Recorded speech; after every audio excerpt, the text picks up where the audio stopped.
हृदय से आपका स्वागत है। अभी मैं स्वामी विवेकानंद रॉक पर चर्चा कर रहा हूँ। स्वामी विवेकानंद रॉक जिस पर अभी प्रधानमंत्री श्री नरेंद्र मोदी जी ध्यान में बैठे हुए हैं और पूरी दुनिया उसकी चर्चा कर रहे हैं। आखिर स्वामी विवेकानंद क्या हैं? विचार करते हैं भी, क्या हैं वो? क्या वो कभी बहुत बड़े राजनेता रहे हैं, किसी पद पर स्ट्रगल करके हासिल किए हैं, प्रधानमंत्री, राष्ट्रपति या कोई विश्व लीडर रहे हैं क्या? ना। क्या कभी वो स्वतंत्रता सेनानी रहे हैं क्या, जो स्ट्रगल किए थे सैनिकों के साथ, यहाँ भारतीय नौजवानों के साथ मिलकर के? ना। तो क्या स्वामी विवेकानंद बहुत बड़े पैसे वाले व्यक्ति थे, जो बहुत गरीबों को दान दिए थे, बहुत मदद किए थे, ऐसा कुछ रहे हैं क्या? नहीं। तो कभी क्या वो कोई बहुत बड़ा क्रिकेटर, फुटबॉल खिलाड़ी, या फिर कोई शतरंज का खिलाड़ी, या फिर कोई ऐसे साइंटिस्ट, कुछ तो ऐसा रहे नहीं। फिर ऐसा क्या स्वामी विवेकानंद में है जिसकी चर्चा इसलिए हो रही है कि कभी वो 2 घंटा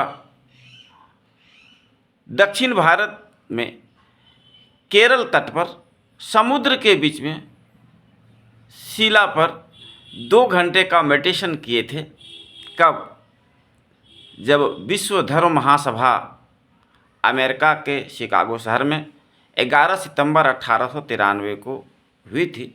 तो जाने के पहले उन्होंने वहाँ पर शक्ति अर्जन के लिए मेडिटेशन किया था और वहाँ उसको अनुभूति हुई थी भारत माता की। तो जो व्यक्ति वहाँ पर 2 घंटा मेडिटेशन के लिए बैठे, वो व्यक्ति में ऐसा किसको क्या दिख रहा है? जो मोदी जी वहाँ बैठ गए तो मोदी जी भी कुछ बन जाएंगे, है ना? थोड़ा सा चर्चा में इंटरेस्ट लेने वाली बात। वास्तव में इंटरेस्ट लेना चाहिए हर किसी को। क्यों चर्चा में हम शामिल होंगे अगर उसमें कुछ दम नहीं? और अगर दम है तो क्यों नहीं हम पूरी तरह से उसमें शामिल होंगे और हम भी स्वर में स्वर मिला कर के कुछ बात करेंगे। दरअसल स्वामी विवेकानंद की जीवनी को थोड़ा सा समझते हैं संक्षेप में। जब वो बालकपन थे उनका, वो बहुत ब्रिलियंट व्यक्ति थे। कलकत्ता शहर में उनका जन्म हुआ था। बचपन में आप सभी जानते हैं नरेंद्र नाम था उनका। वो व्यक्ति शुरू में अनिश्वरवाद थे, अर्थात तो किसी को गॉड क्यों माने, किसी को देवता, भगवान या भूत क्यों माने? अगर मैं उसे देख नहीं सकता हूँ, उससे बात नहीं कर सकता हूँ, या कोई भी देखा नहीं आज तक अपनी आँखों से, कोई देखा नहीं भगवान को अपनी आँखों से, तो फिर हम उसे भगवान की पूजा, उसका ध्यान लोग क्यों करते हैं? पागलपनी किस लिए? तो ब्रिलियंट तो थे ही, बचपन में ही वो इतना ब्रिलियंट थे कि कोई शिक्षक उनके तर्कपूर्ण सवालों का जवाब साइंटिफिक तरीके से दे नहीं पाते थे। तो एक बार की बात है, बड़ा ध्यान देने योग्य बातें हैं। उन्होंने अपने शिक्षक से पूछा कि क्या आपने भगवान को देखा है? तो सभी कहते थे नहीं, देखा नहीं है, पढ़ा है, सुना है। तो फिर वो असंतुष्ट हो जाते, फिर वे अनिश्वरवाद की ही चर्चा करते।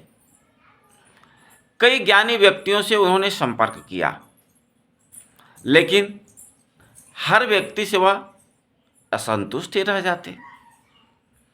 एक बार उससे मुलाकात एक ऐसे प्रोफेसर से हो गई जिन्होंने कहा कि विवेकानंद, तुम्हें तो मैं संतुष्ट नहीं कर सकता,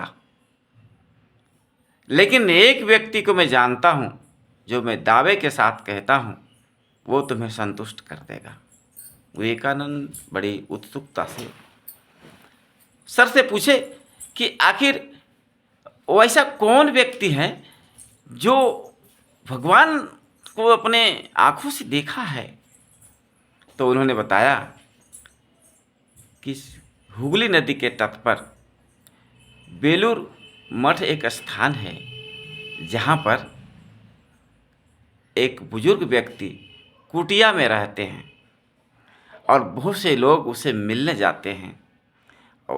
वो बहुत ज्ञानी भी है, पढ़े लिखे शायद उतना नहीं है, पर बहुत ज्ञानी हैं। वो तुम्हें अपने ज्ञान से संतुष्ट कर देंगे। आप बड़ा अचंभित होंगे। स्वामी विवेकानंद बहुत, उस समय तो वो नरेंद्र थे, नरेंद्र काफ़ी व्याकुल हो गए और किसी तरह से दूसरा दिन बीता, वो चले गए।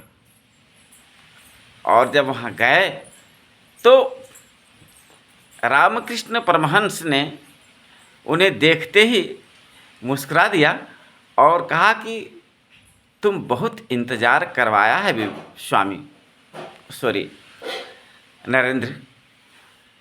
तो नरेंद्र ने को पहली बार ये आश्चर्य हुआ कि ये व्यक्ति मेरा नाम भी जानते हैं और मेरा इंतज़ार ही कर रहे थे, ऐसा कैसे हो सकता है। तो पहली बार थोड़ा सा उन्हें लगा कि शायद ये कुछ निश्चित रूप से बता सकते हैं। कुछ देरी बैठे बात किए तो उन्होंने कहा कि कहो तुम किस लिए आए हो नरेंद्र। उसने कहा कि बाबा मैं यह जानना चाहता हूँ कि क्या ईश्वर हैं। अगर ईश्वर हैं तो क्या आपने अपनी आँखों से देखा है। जैसा वह सबसे पूछा करते थे वैसा उनसे भी उन्होंने पूछा। आपको जानकर बड़ा आनंद आएगा। उन्होंने तड़क से कहा कि हाँ, मैं तो रोज़ काली माँ को अपने हाथों से भोग करवाता हूँ, क्या तुम्हें भी करवाना है। तो उन्होंने कहा कि नहीं, मुझे करवाना नहीं है, मुझे उससे बात करनी है। तो बात क्या करनी है। कहा तो कर ले। क्या बात करना है। बोले पहले हमसे कर ले। तो उन्होंने कहा कि मेरी स्थिति बहुत ख़राब है, मेरे घर में मेरे पिताजी नहीं रहे, घर में आर्थिक स्थिति बहुत कमज़ोर है, कुछ नौकरी चाकरी संबंध में कुछ मिल जाए हमें, ऐसा करके कुछ अपना पारिवारिक समस्या को लेकर के वह बोले कि हम मांगना है। तो उन्होंने कहा कि ठीक है जाओ। और वो गए और जा कर के जब रामकृष्ण परमहंस जी के कहने के अनुकूल वहाँ उनसे क्या हुई, जब वे लौटे वापस तो रामकृष्ण परमहंस ने उनसे पूछा कि क्या तुम्हारी मुलाकात काली माँ से हो गई। तो उन्होंने कहा हाँ। अच्छा क्या मांगा। मैंने मांगा विवेक, हमने मांगा भक्ति, हमने मांगा वैराग्य। कहा तुमने तो यह नहीं मांगने की बात कहा था, तुम तो नौकरी की बात कर रहे थे, रोजी पूंजी की बात कर रहे थे, घर के हालात की बात कर रहे थे। कहा मैं तो भूल ही गया, वहाँ जाकर मेरे ज्ञान को क्या हो गया पता नहीं। सो मैंने मांग लिया। अब ये कहा कि तो क्या होगा, तो जाओ फिर से मांगो। ये फिर से गए लौट करके और वह पुनः मांग कर वापस आए और पुनः वो वही बात को मांग कर चले आए। क्या मांगे। विवेक, भक्ति और वैराग्य। अब इसकी क्या आवश्यकता है, विवेक भक्ति और वैराग्य। तो बहुत पहले ये नरेंद्र सोचा करते थे कि मैं बहुत ज्ञानी व्यक्ति हूँ, बहुत विवेक है मेरे पास, मेरे विवेक के सामने कोई टिक नहीं पाता है। पहले बार उन्हें लगा कि मेरा विवेक तो फेल कर रहा है। और इस तरह से कई बार गए और आए, कई बार गए और आए, और उन्होंने प्रत्येक बार अपना विवेक को कमज़ोर ही पाया। तब उन्होंने यह तय किया कि मनुष्य के जीवन में विवेक बड़ा नहीं है। यह समुद्र है विवेक का, यह संसार, और मनुष्य के पास जो विवेक है वो बहुत कम है। उसको ग्रहण करने के लिए और कुछ चाहिए, और वह चाहिए क्या? भक्ति चाहिए, जो उसके मुख से निकल गया था। भक्ति के बिना शक्ति नहीं मिलती। आप समझ सकते हैं, नरेंद्र मोदी जी को ये 24 घंटे में 4-6 घंटा सोने वाला 74 वर्ष का इंसान पूरी दुनिया का मास्टरमाइंड बन चुका है। सभी नेताओं का रोल मॉडल बन चुके हैं। जहाँ जाते हैं वहाँ लोग, लाखों की संख्या में लोग उसे सुनते और देखने के लिए भागे भागे चले जाते हैं। कुछ तो है ना उसमें, उसकी भक्ति में है ना। कभी कंदरा में भक्ति करते हैं, कभी राजनीति में आने के पहले में हिमालय में भक्ति करते थे। आखिर भक्ति की शक्ति को नरेंद्र ने पहचान लिया था उसी समय से। तो ये दो चीज़ें तो समझ में आ गई, विवेक और भक्ति। ये वैराग्य किस काम का? वैराग्य की आवश्यकता उन्हें महसूस हुई थी कि अगर भक्ति हो गई और विवेक हो गया तो हम सब कुछ हासिल कर लिए। लेकिन व्यक्ति फंस कहाँ जाता है? अपने बच्चे, अपने घर परिवार, अपने गांव तक सीमित रह जाता है, अपने देश तक सीमित रह जाता है, एक छोटी सी सीमाओं में बंध जाता है। होता है ऐसा। तो जो यह काम से बड़ा काम है, सबों के लिए, सबों का हो जाऊं, और यह हिंदू धर्म का मूल आधार है। सर्वे भवन्तु सुखिनः, सर्वे सन्तु निरामयः। सभी सुखी रहें, सभी निरोग रहें। यह सिर्फ हिंदू धर्म, जिसे सनातन धर्म कहते हैं, उसकी मूल बातें हैं। विश्व महासभा में, धर्म महासभा में विवेकानंद इसी बात पर चमक गए थे।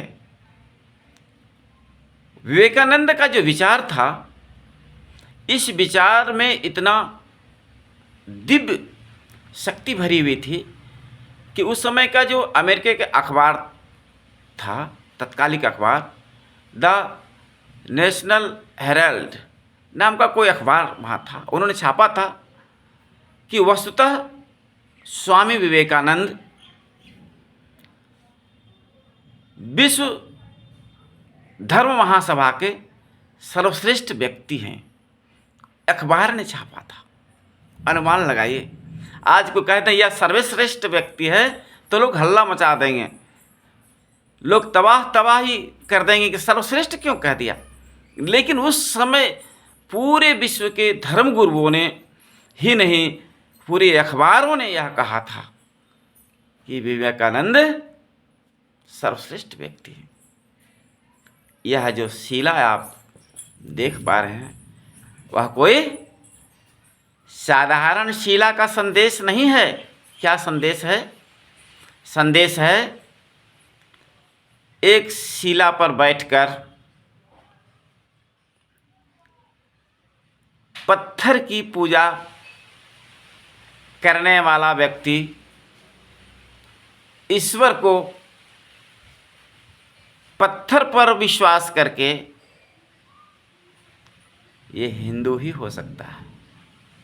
संक्षेप समझ पा रहे हैं हम सभी लोग कि पत्थर पर बैठकर पत्थर की पूजा हिंदू कर लेता है, बाकी सभी गॉड को पिंजड़े में बंद पाता है। देखिए कितनी बड़ी फिलॉसफी है इसमें। न मंदिर, न मस्जिद, ना कोई और वैसा छत की ज़रूरत है, वैसा कोई डेकोरेशन की ज़रूरत है हिंदू को। जहाँ बैठ करके, जहाँ जा करके ही भगवान को ध्यान किया जाए। जब कोरोना काल आया तो आपने क्या देखा, हमने क्या देखा, हम सबों ने देखा कि भी सभी संस्कृतियां फैल कर गई। जहाँ लोग जब मृत्यु होती थी, हजारों की संख्या में शहरों से व्यक्ति अपना शरीर को छोड़ रहे थे, मरते जा रहे थे। तो जहाँ दाह संस्कार कराने जाते थे तो क्या होता है, सभी धर्मों में, सभी मजहबों में, सभी रिलीजन में क्या होता है, रिलीजन में क्या होता है ना कि वहाँ पर कब्र बनाया जाता है, 7 फीट लंबाई 3-4 फीट चौड़ाई लेकर के उस जगह पर उसे मिट्टी दिया जाता है। उतना जगह घेर लिया। अब 1000 व्यक्ति एक दिन में आ गया, कल कहाँ जगह मिलेगा, परसों कहाँ जगह मिलेगा। लेकिन हिंदू क्या करते हैं, अगर लाखों व्यक्ति अगर आ जाए 1 एकड़ ज़मीन में तो वहाँ सब जलते चला जाएगा, राख बनते चला जाएगा। वो अनंत है, वो कुछ ना होगा। कितनी लंबी सोच से बनाया गया यह संस्कृति को। अब किसी से मिलने की बात होती है तो कोई गले लगकर मिलते हैं, कोई गाल सटाकर मिलते हैं, कोई हाथ पकड़कर मिलते हैं। लेकिन सनातन संस्कृति में क्या है, हाथ जोड़कर मिलते हैं। दूरी भी बरकरार रह जाती है, सब कुछ बरकरार रह जाता है। तो ऐसे में यह संस्कृति वास्तव में विश्व की संस्कृति है। इस बात को स्वामी विवेकानंद ने विश्व धर्म महासभा में स्थापित कर दिया था। इनके सवालों के जवाब किसी के पास नहीं था और उन्होंने यह जो बात लोगों के दिमाग में डाल दिया कि जो संस्कृति, जो विचार हर किसी देश में पसंद किया जा सकता हो, वह संस्कृति का जो मूल बातें हैं वो हिंदू धर्म में है। इसलिए इन्होंने कहा था, गर्व से कहो हम हिंदू हैं। क्या थे वो, समझ लीजिए। और आज उनके एक एक थॉट लोग सुनते हैं, समझते हैं और अनुकरण करते हैं। उनका एक छोटा सा थॉट सुनाता हूँ। एक क्या है, अपने कंधों पर सारी जिम्मेदारियां ले लो। स्वामी विवेकानंद का है। आप किसी स्टाफ हैं, किसी ऑफिस में, किसी घर के मालिक हैं या फिर जो भी हैं, वहाँ की जो भी गड़बड़ चीज़ें हो रही है उसको अपना जिम्मेदारी को अपने कंधे पर लीजिए। यही कर्तव्य हिंदुओं का होना चाहिए। वही हिंदू है जो अपने कर्तव्यों का पालन पूरी निष्ठा के साथ करते। आज अमेरिका में अधिकांश ऑफिसों में अधिकांश डॉक्टर, अधिकांश इंजीनियर सब हिंदू बनते जा रहे हैं, क्योंकि वो उस थॉट को पकड़ लिए हैं, स्वामी विवेकानंद के थॉट को। तो वो एक ऐसे थॉटर थे, वो ऐसे थिंकर थे जो बड़े बड़े नेता, बड़े बड़े इंजीनियर, बड़े बड़े खिलाड़ी, बड़े बड़े ज्ञानी थॉट लेकर के सूर्य की तरह, सूर्य से रोशनी लेकर के जैसे सब कुछ चलता है। बिजली भी उत्पादन सूर्य की किरणों के प्रभावित होकर के ही होता है। आप कहेंगे बिजली का उत्पादन सूर्य से क्या लेना देना है? हाँ, जहाँ की सूर्य की किरणें नहीं हैं वहाँ का पानी भी बर्फ़ रहता है और बर्फ़ से बिजली नहीं बनती है। बिजली सूर्य के प्रकाश से पानी पिघला हुआ मिलता है और उस पानी से बिजली बन जाती है। इसलिए जहाँ जहाँ सूर्य का प्रभाव है वहीं वहीं जीवात्मा, ये जीव जगत विद्यमान है। तो स्वामी विवेकानंद एक सूर्य हैं जो प्रकाश संसार को दे रहा है। तो वह जो रॉक है ना, स्वामी विवेकानंद रॉक, इस रॉक पर बैठ करके शायद भारत के भावी प्रधानमंत्री, अभी कहना कुछ लोगों को बुरा लग सकता है कि प्रधानमंत्री कौन बनेगा, लेकिन ये दूरदृष्टि वाले व्यक्ति हैं, ये समझ चुके हैं कि कल का जो इंतज़ार पूरी दुनिया कर रहा है, किस रूप में कर रहा है? भारत की ओर आशा भरी नज़रों से पूरी दुनिया के बहुत सारे देश देख रहे हैं। अमेरिका परेशान है उत्तर कोरिया से, वो कहता है मैं बटन दबा दूंगा, अभी अमेरिका को उड़ा दूंगा न्यूक्लियर बम से। अमेरिका परेशान है रूस से, अमेरिका परेशान है ईरान से, अमेरिका कई सारे देशों से आतंकवाद से परेशान है। लेकिन रूस भी परेशान है, वो अमेरिका से परेशान है, यूक्रेन से परेशान है, पाकिस्तान परेशान है भूखमरी से, आतंकवाद से, बगल में बांग्लादेश परेशान है, श्रीलंका परेशान है। लेकिन सभी की आशा भारत की ओर है कि यही कुछ कर सकता है। और इसमें एक व्यक्ति जो रानी मधुमक्खी की तरह है, वो नरेंद्र मोदी जी हैं। तो ये जो पूरी दुनिया उनकी ओर नज़र लगा कर बैठा है, तो उनके पास शक्ति आना चाहिए ना। तो वही शक्ति जो नरेंद्र के पास था, जिस शक्ति के बदौलत पूरी दुनिया के लोगों ने, अखबारों ने कहा था कि यह सर्वश्रेष्ठ व्यक्ति हैं, तो सर्वश्रेष्ठ व्यक्ति सिर्फ कह देने से नहीं है, उसे कुछ करना होगा। पूरी दुनिया को एक नई राह चाहिए जिससे पूरी दुनिया में शांति हो। हिंदू धर्म में क्या है, आज तक किसी भी व्यक्ति, किसी भी देश के ऊपर में वह हमला नहीं किया है। हमला सारी दुनिया ने भारत पर किया है। तो वहाँ अगर इनका ये सफल हो जाता है मेडिटेशन, तो वास्तव में पूरी दुनिया को रोशनी दिखाने का काम भारत करने वाला है, भारत बदलने वाला है। इसी बात को लेकर के बहुत से लोग परेशान भी हैं, आप समझ सकते हैं। मैं नरेंद्र मोदी का समर्थन और ना समर्थन की बात नहीं, मैं सच्चाई की बात कर रहा हूँ। तो जो स्वामी विवेकानंद सार्थक हैं, तो शिला भी सार्थक होगी। इसलिए आप और हमें भी कभी उस शिला पर बैठ कर के वो शक्ति, कुछ अनुभूति ज़रूर होगी। जब उन्हें स्वामी विवेकानंद को अनुभूति हुई थी भारत माता की, तो हमें भी अनुभूति होगी। अगर आपको अच्छा लगे तो निश्चित रूप से इसे शेयर करिए, अथवा हम इसे संचित कर देते हैं YouTube पर, प्रकाश निरोगी सर्च करें और आप देख सकते हैं। धन्यवाद।